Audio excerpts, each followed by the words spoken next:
এই দেখুন কত সুন্দর ভেসে উঠেছে এক এক করে। এইবার উল্টে দেব এইভাবে।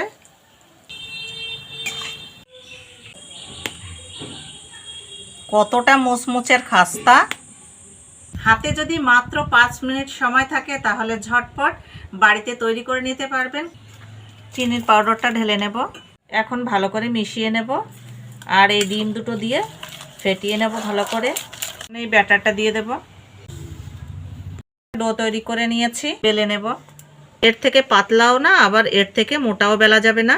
এখানে একটা গ্লাস নিয়েছি, এই গ্লাস দিয়ে কেটে নেব।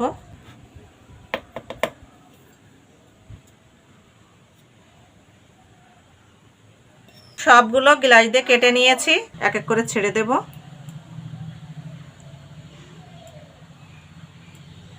এই দেখুন কত সুন্দর ভেসে উঠেছে এক এক করে।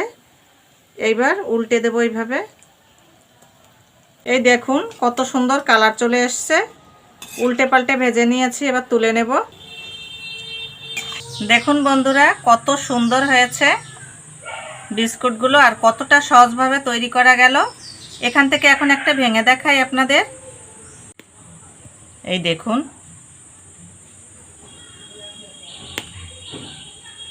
কতটা মুচমুচের খাস্তা।